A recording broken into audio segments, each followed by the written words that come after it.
Nicholas Opuni. Now, the President's State of the Nation, he's issued it, and also the minority in Parliament also held a press conference and said all the President spoke about was not the actual state of the nation. In fact, among the things that the minority said, I'll just read a small portion of what the minority said. The minority said, and according to the graphic reportage, President failed to paint true picture of economy, minority. And among other things, Osei Mensah-Bonsu, the minority leader, said, quote, the President presented palpable untruths, half-truths, and embellished truths. By every yardstick, our country is not doing well economically. Agriculture was in the doldrums, growing at just 0.04%. With such a tragic growth in agriculture, he says, how can you talk about accelerating development in this country? And so on and so forth. And I, just a while ago, read what the minority had to say in February of 2007, read by Alban Bagwin. This is what he had to say about President Kufuor's State of the Nation address.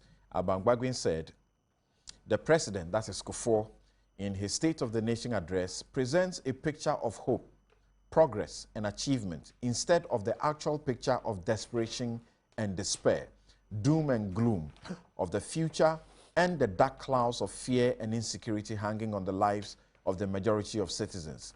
The true state of our nation is one that is bitterly polarized on political and ethnic lines, where political patronage reigns supreme and the politics of exclusion is a daily nightmare for people who do not toe the line of the ruling government.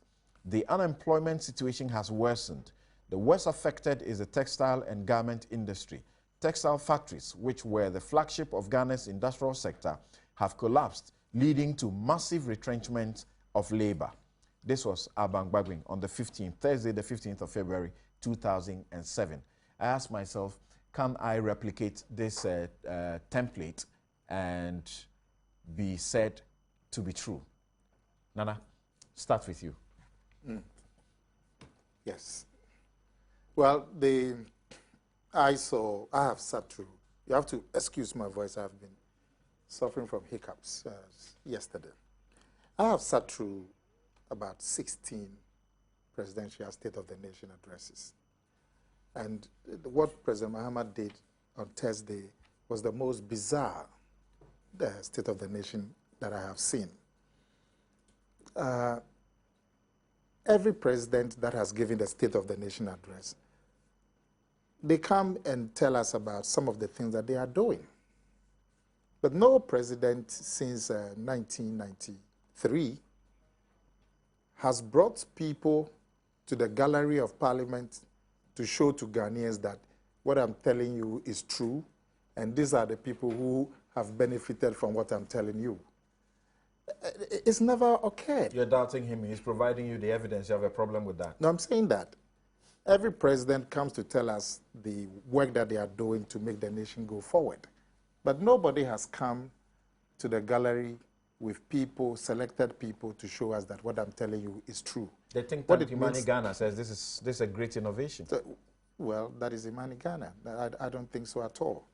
I think it's just one big propaganda gone mad. You know, the propaganda has now been taken to maddening levels. You see, it is good if you showcase. What is propaganda if what he said was true? What is propaganda if he presents you someone who through leap is making good life? So why don't you then show a balance?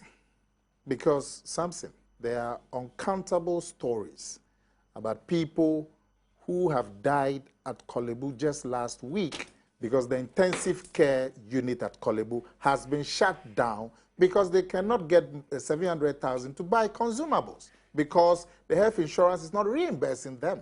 That's the story of the wife of a friend of mine. Oh, Yeah, okay. she died because simply there was no, is it oxygen?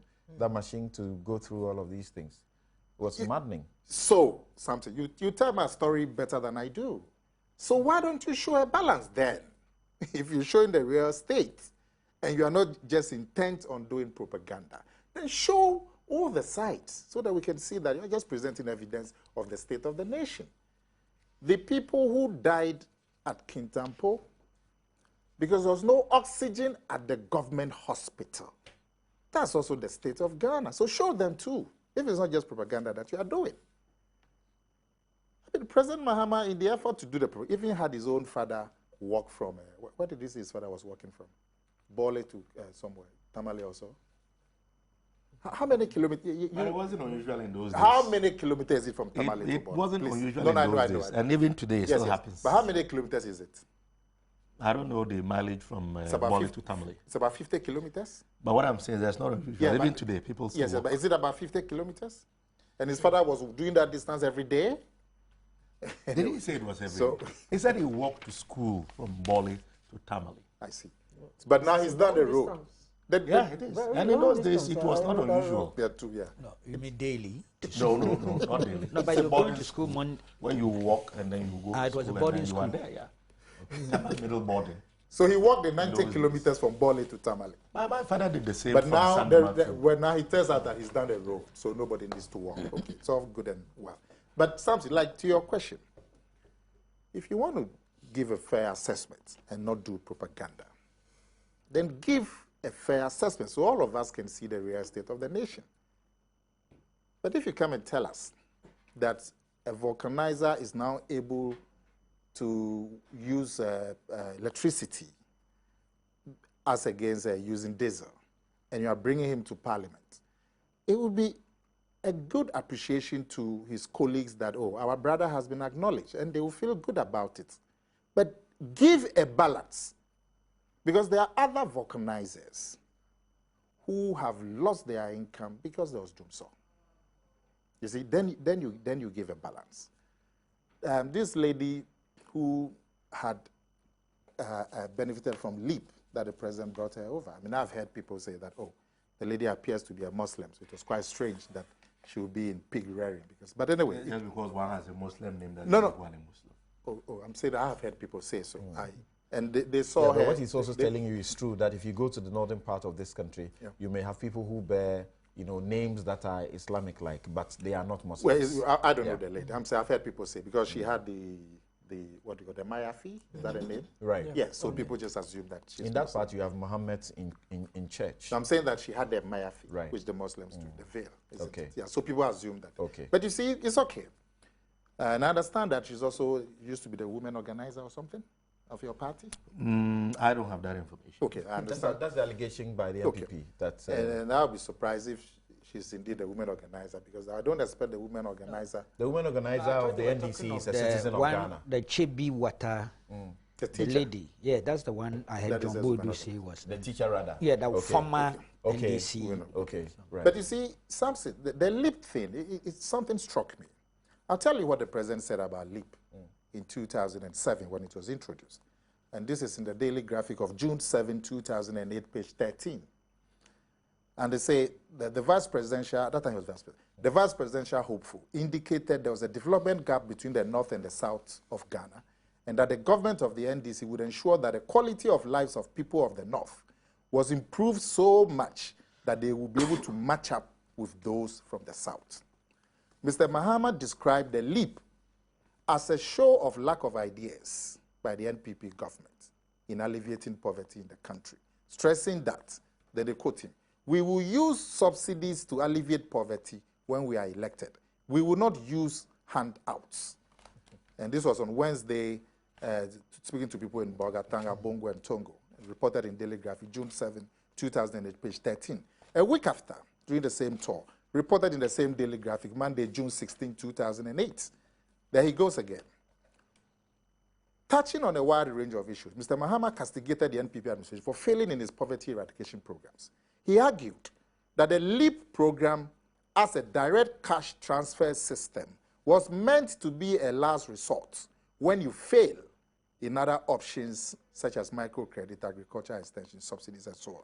According to Mr. Mahama, the best way to bring people out of poverty was to empower them and improve their abilities to earn incomes. And then they quote him, "It is when you fail that you dole out direct cash transfer to people. The introduction of LEAP, therefore, signals a failure on the part of the NPP." So, after giving this verdict of LEAP in 2008, and then in this, he gets the chance to show what he can do.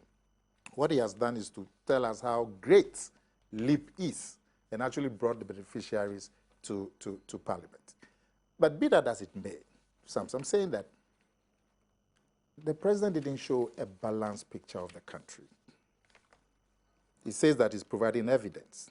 The evidence is very one-sided, that ordinary people are making, getting their lives forward out of the government's efforts. Is good. But show the other people who are also suffering as a result of government failure. And the other thing about LEAP, you know, the monthly transfer is just about 34 cedis, something. It's about 34 cedis a month for LEAP. When the NPP started, it was 15.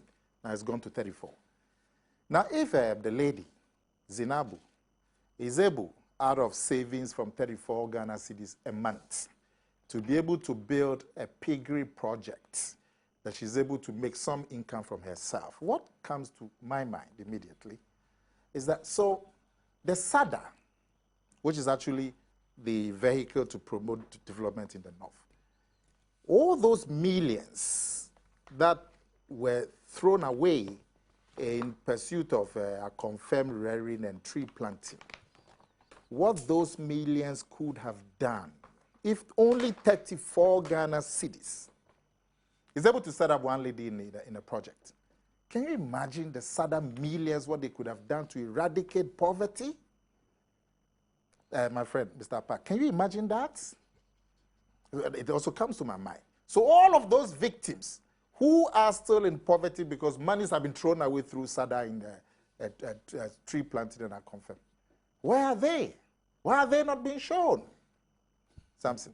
So it's a problem. That's what I'm saying. That this whole exercise was just propaganda gone completely mad. And we don't need now you take a breather there. Since he's introduced the question of the LEAP, I think that we would look at that briefly before we move to the other specific sectors of energy, power, because he spoke about how he's been able to fix them. So even though there's a lot more, that's according to him, there's a lot more to be done. And that's where I think maybe Nana may not be representing the president correctly, that he's telling a sort of a one-sided story. This president appears to be a president who understands, you know, the need to talk about what he quotes from Chimamanda, what he calls the danger of the single story. When he was speaking to students of Oxford in 2015, he made that point of the danger of the single story. So I expect that he'll be minded to tell the both sides of the story. Do you think that's what he did? Well, that he told the two sides of the coin, the story about the two sides of the coin? Samson, first of all, I think that it is only fair that before I address the substance of your question, I also make some general comments. Certainly. About the State of the Nation's address. Right. And the stellar performance of the president. Yeah. Quite clearly, I wouldn't have expected Nana Komia, being the Director of Communications for the NPP, to appreciate what His Excellency did. And indeed, I think that we should always be open to new ways of doing things and to the introduction of innovations in our body politic. I fail to understand why, you know, Nana Komia would describe the style, format, and presentation of the president. And as far as bringing actual beneficiaries of government projects and programs to Parliament as bizarre. And as you rightly pointed out earlier on, we've always had a tendency in this country to question the veracity and authenticity of statements made by various political leaders, not only of the NDC persuasion. And so if the vulcanizer at Fufuso Damango Junction, by virtue of the extension of the grid to his small corner, now has the capacity to work at night, which then opens up an opportunity for Afishata to sell the popular Fufusu kenke and fish, has to be told in a vivid, evidence-based way. I truly don't see anything wrong with that. But, you know, they should get used to it. This is the new way of doing things. We are going to be providing evidence to back what we have done as a government. And, you know, if they choose to ignore that, that is their own. I don't think he's ignoring. He's asking you of the other side. Yes, and I just pointed out to you that when this president was speaking at a very important function, he said he was minded by the danger of the single story. And if you ask me, the president didn't tell a single story. Depending on the issues discussed and raised, he was able to provide a balance. And in fact, you quoted him rightly when he talked about the fact that there is a lot more work to be done. And it wasn't only within that context.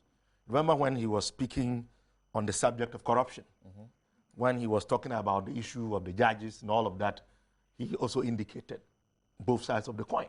So if you go through the entire speech, it cannot be demonstrated that the president was not balanced in his assessment. He brought the judges to parliament. Oh, please.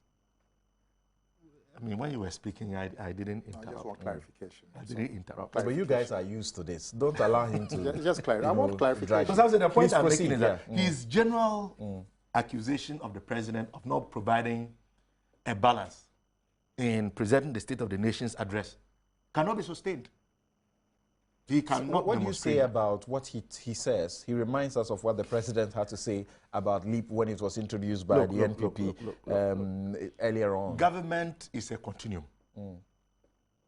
And is he telling me that before the NPP took over the reins of power in this country, they did not criticize government policies introduced by PNDC2 and came to continue? I think he's speaking to the question of principle. If this president saw handouts as bad as he did, why will he now be promising that? He says that, he talks about what he says, government has initiated a number of policies to reduce the suffering of the citizenry, and that includes, this will include the launch of a, it says, a microfinance project for Kaya Yes this year.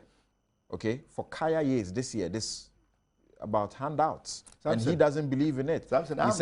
He says the Livelihood Empowerment Program, LEAP, is catering for over 144,000 households, appreciating from 1,640 households in 2008. Samson, I ask you a question. Do you believe that government is a continuum? Of course, yes, I do. And do you believe that it is proper to continue programs if and when you evaluate them and you find them useful? Is it not the case that we have constantly made the argument that part of the bane of our development has always been the tendency of governments to bring an end to programs started by their predecessor governments? So if indeed the LEAP has been evaluated and it is useful and we have increased the beneficiaries in excess of 140,000 people, and this is beginning to bear measurable outcomes. It's beginning? As is in the case of the woman who started the piggery. That's the beginning? What is wrong with that? What is wrong with that? This is not going to be the first or the last time. The president says he's transforming and changing lives. That is the one point. After the other. And you see, my purpose here the story is not of to Zinabu debate The to story of debate what Zimbabwe Nana is like Komia that. wants me to debate. I am here to speak about the President's State of the Nation's address.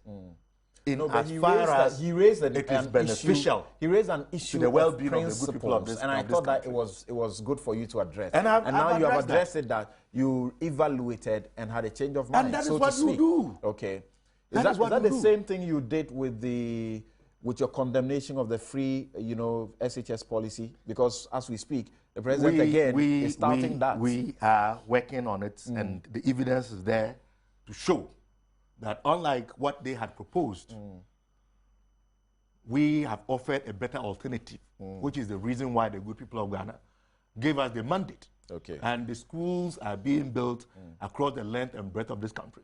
If you go to Kanjaga, one of the principal towns in my constituency, you would see one of them imposingly standing upright, which is going to provide access and opportunities to many young people in that part of the country whom hitherto would not have access to high quality education. Okay. Thank you very much. But I just thought that we should hold all of you politicians to principle. If in principle, you are against something, you should be against it. Now, I've got some of your messages that came in earlier about the preliminary issue that we looked at. And this one is from Mamea, who is in France.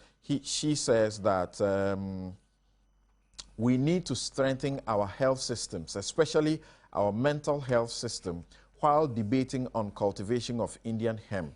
The countries that we are referring to as examples have systems to help with addiction. We are nowhere near them. Well, Kukubako's point emphasized by Mamea. And then, okay, you are talking about Get Fund. Let me see if I have any further messages on the issue of the cocaine issue. Okay, you're also talking about Agogo and the Fulanis there. Okay, I guess I have to move on and then come to this a bit. Now, you sent this. This is from Albert Adugu, and he says, people do rob and steal and commit other crimes and offenses, irrespective of the stiff punishment meted out to them by the law. Is that enough justification for us to decriminalize some of these crimes and offenses? Because crime and offenses still plague society. Why then should we try to legalize marijuana, which is a drug that is addictive and is proven to make abusers mentally unstable and prone to commit violent crimes and offenses? Thank you very much. Thank you for those points that you share with us. Now, we take a break here. We'll return to continue with the State of the Nation with Dr. Osei and Kokubako telling us their, giving us their commentaries or their criticisms and assessments of particularly the first aspect that Nana Komia started on, the leap questions. We'll be right back.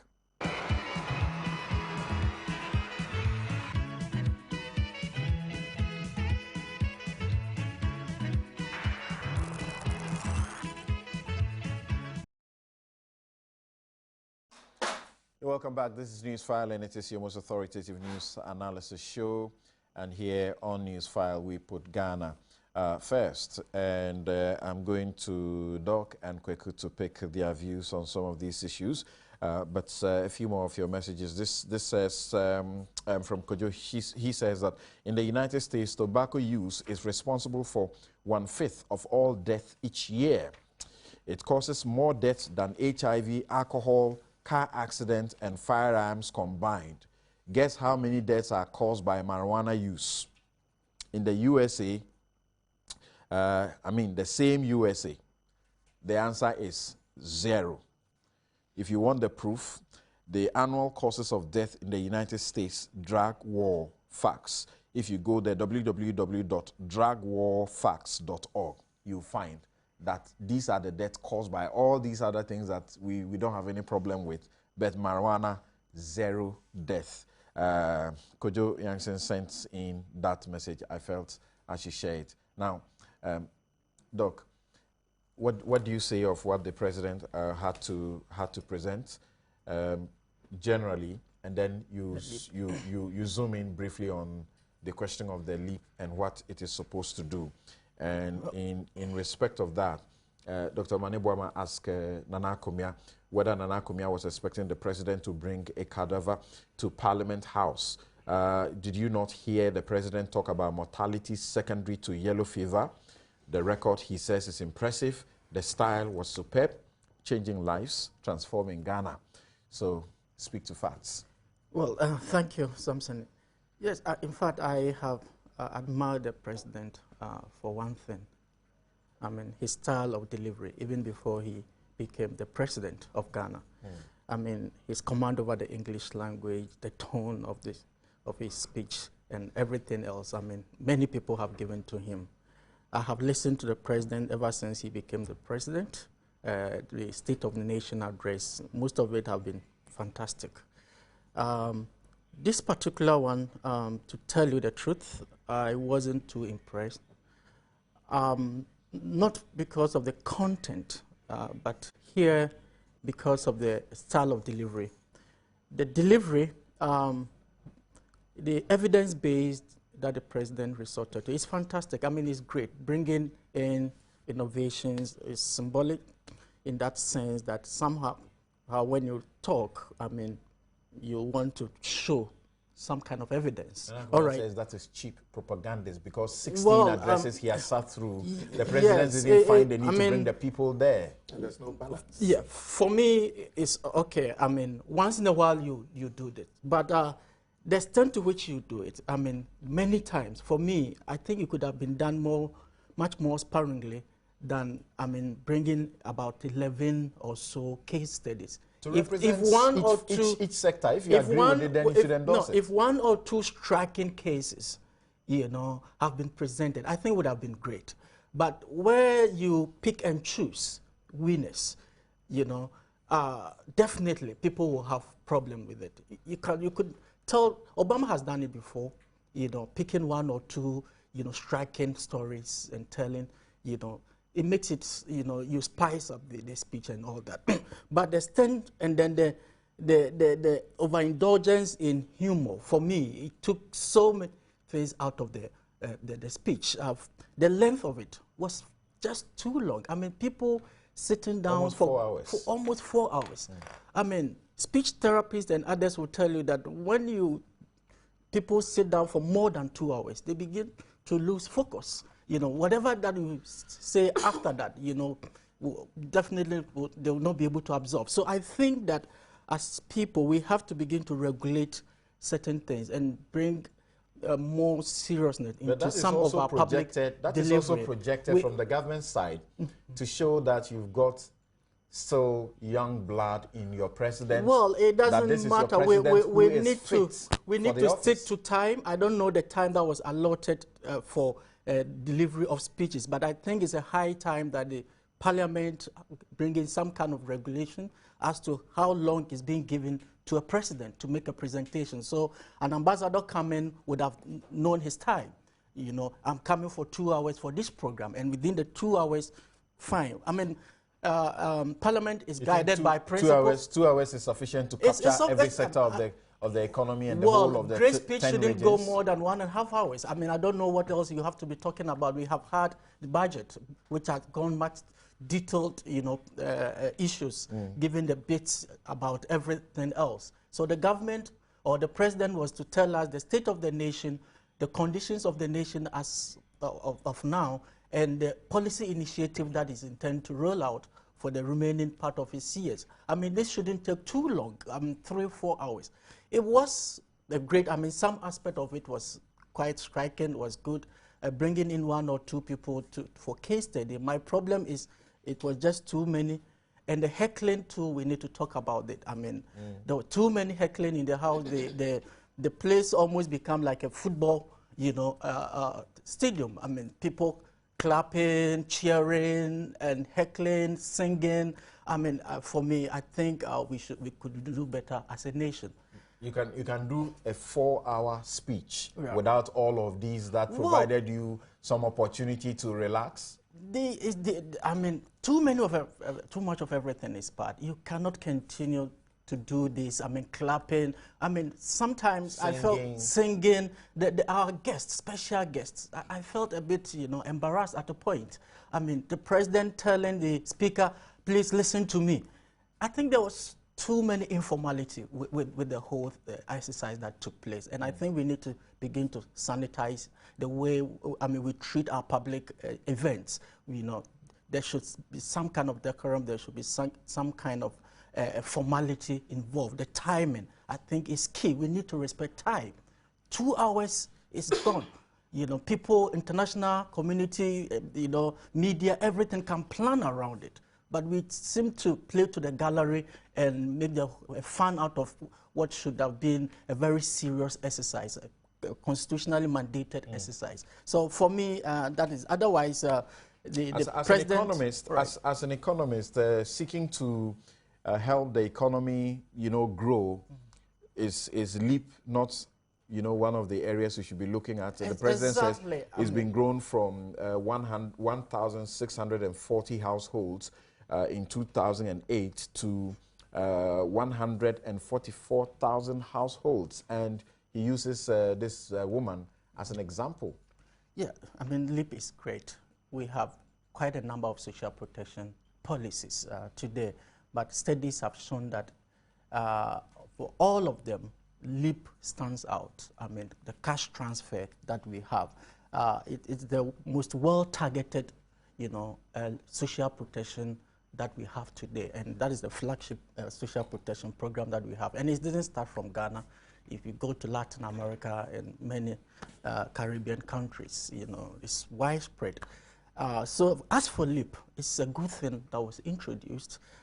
Some of us research have shown that although it is very well targeted, the materiality effect is very small because the amount involved is the 35 Ghana cedis. I mean, a month, what at all can you use? So studies have shown that although it is very well targeted, we need to do something about the amount. I thought it had gone to 70-something now. Well, I'm yet to see that, but as far as I know, it's around 35, but it's also in various categories. You are saying 35, yeah. And Nana Kumia was mentioning 40... 34. 34, yeah, okay. Around okay. that. So we have that. And then the other thing too is that it is good, but the people involved. Now, if you look at the 2010 population census, the extreme poverty, or even the Ghana Living Standard Survey, the latest one, the GLSS 6, we have about a little above 2 million of our people who are extremely poor. You know, the essence of the cash transfer system is to target this extreme poor. Now, for us, now, we are just targeting not even 10% of those extreme poor. Just about, as the president read, 144,000 people. Yeah, so it's being graduated. It's being graduated. So the scale of it in itself, so which means that the greater majority of the people are still outside the LEAP system. Maybe we should look for more donors, because this is donor funded, isn't it? Well, it's something that the donor actually appreciate a lot, and so the donor tend to put more money into it. So we have to look at upscaling and ensuring that we target more people.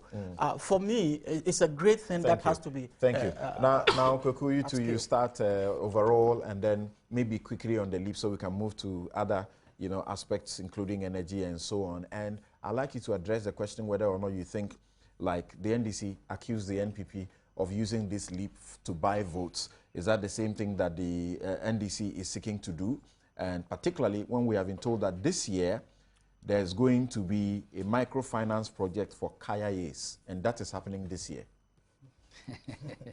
Well, is it captured in the budget? We are virtually recycling history in a way in this country, but in the process of this exhibition of double standards, sometimes we end up finding the solution. You understand? It's education by negative experience, more or less. But this State of Nation address, I think the key thing that has come out is this evidence-based presentation. I think it's the novelty that comes out. Everything else is the same, not in terms of quantum, in figures and things, but it was being the normal, the routine thing. But the introduction of this evidence-based thing is what I see as something strikingly new. And people have raised the issue whether it's even parliamentary or not. I think there's absolutely nothing wrong with it in terms of parliamentary practice. I've checked the standing orders, and Akomia at least is a long-standing member of parliament. So if we are talking about the standing orders, my scrutiny of the standing orders revealed nothing that shows that this was a violation of parliamentary practice or of any kind. Okay. In any case, if you go into history, and I think even under the Fourth Republic, we've had such examples, except the specific instance have escaped my memory. But if you go back, if parliamentarians can bring Kobe, kenke, plantain, and things to parliament in the course of their debate to illustrate what they wanted people to understand as the hardships or the cost of living. If you recall Kwekuba, then as an independent member of parliament, 21st July 1981, he brought Kobe, kenke, and plantain. So should he have brought the pigs rather than the person who is wearing them? No, you can't bring a pig into the parliament. Okay. You're not talking of if it's been, slaughtered and all that, but that's not it. Okay. What I'm trying to say is that if parliamentarians can bring in objects which in the course of their deliberations and debate used to illustrate a point, then I'm inclined to believe that a president doing that did not violate any standing order. My emphasis is on the standing order, the practice of parliament. I see nothing wrong. Its politics is different. That's not what I was looking at. So, but you see, it has its own challenges. Good, but it throws up serious challenges. And some I've heard on this table already and elsewhere. It's setting a higher standard for scrutiny, for interrogation of what is being presented. Let me just take one or two examples. For instance, the lady who was presented to us in terms of the delivery, the twins. Yes, you are giving the evidence to the effect that this lady indeed went to a hospital that had been newly constructed and located in a place where she could access. Is that not it? The evidence to the effect that the community there now can access a medical facility, and that if you have that kind of condition, the hospital can treat. Further, we have to go further to check the state of that medical facility in terms of consumables and logistics in that facility. The accessibility rate, how many people is in there. That bringing that woman alone is insufficient.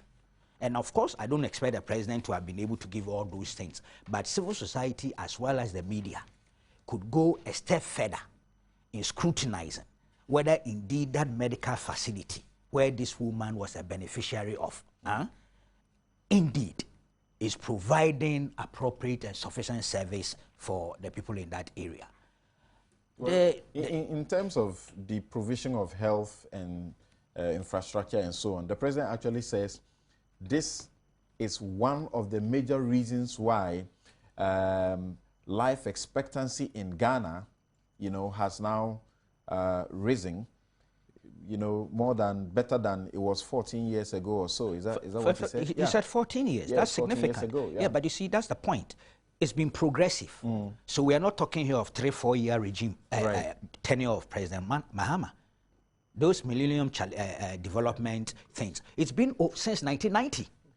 Am I right? Right. Well, but he's specific that his government has invested over $2 billion into the health sector.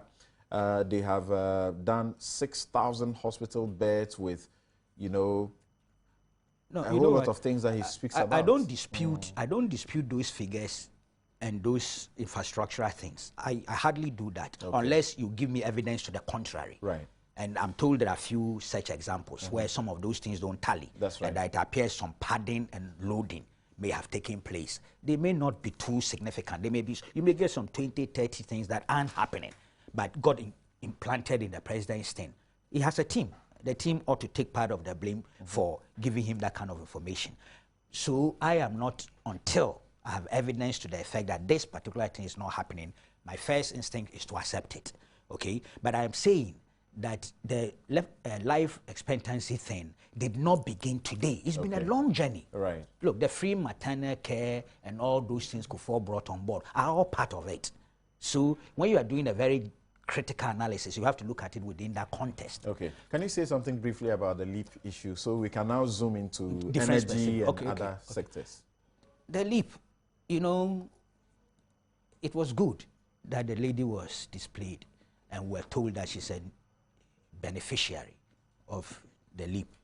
We have evidence-based beneficiary. Akomia has indicated that we also have evidence-based casualties across the place, and people can do. That's what I mean by this evidence-based thing being good. It's good to the extent that once you provide this, we interrogate the evidence you brought, and then we contrast it with other situations. I recall, that's true, the NDC in opposition bastardized LEAP. That's a fact. Apart from saying that it was too mega, they also said it was a vote-catching instrument. That was the first attack. Yes, they did so. That's a fact. But with the benefit of hindsight, if they've come in office and I see that it's a positive thing and they are improving on it, why not? Because LEAP was never meant to be static in terms of quantum and designing. Never. Right. That was not the contemplation.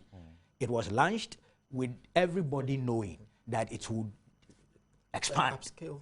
Yes, it will be moving and moving. So I would be surprised if with all the resources at the disposal of post-Kufuor administrations, LEAP had remained as static as it began. I would have been surprised. That would have been shocking. You're saying the government doesn't deserve any praise for what they tout as they have increased their amount and that they have also increased the quantum of people who are receiving. They deserve praise. The people who are benefiting for it deserve to be beneficiaries. They don't deserve praise for initiating it because it didn't happen under their regime.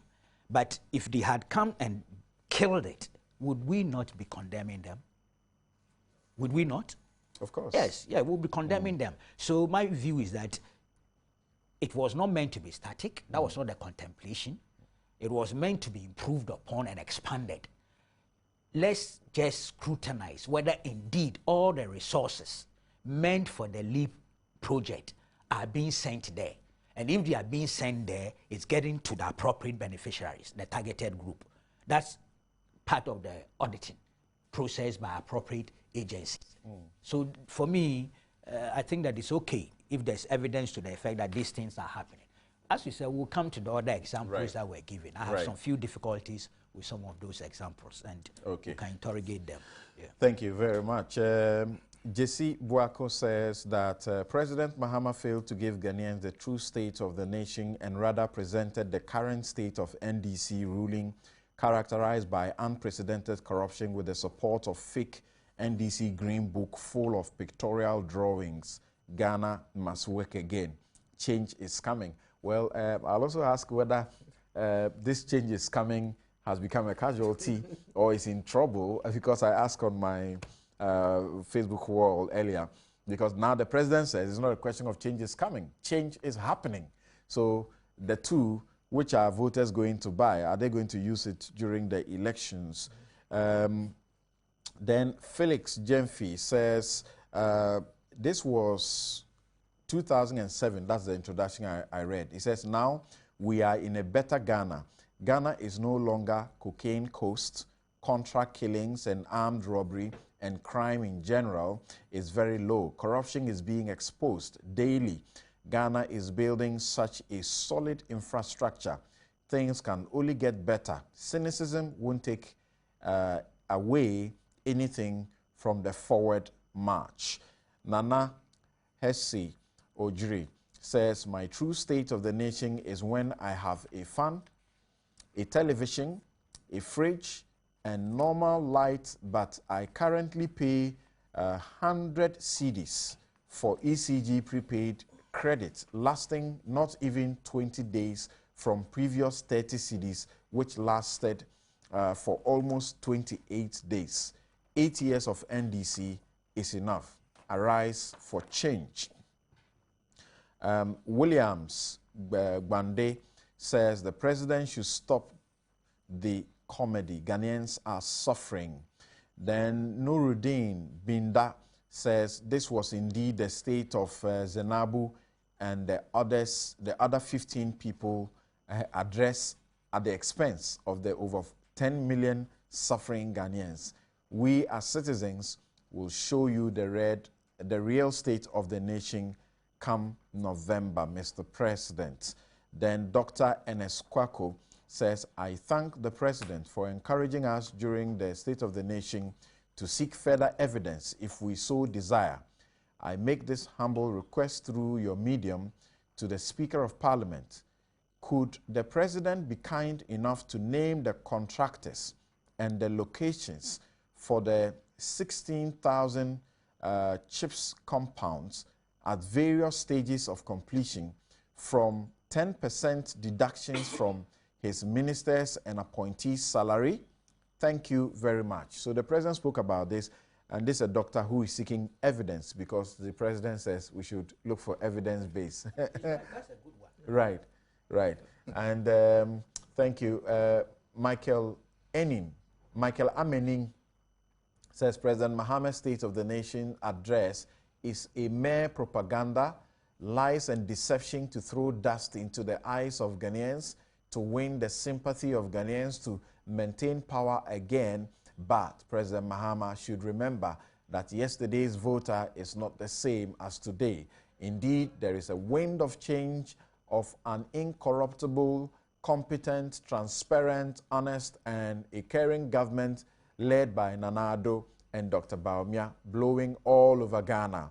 Nana Kwesi Asafo-Adjei in Kwadaso says, I will say that the presentation of the address was a mundane one in the sense that the president rather chose to do his party's bidding by giving us a solid propaganda document.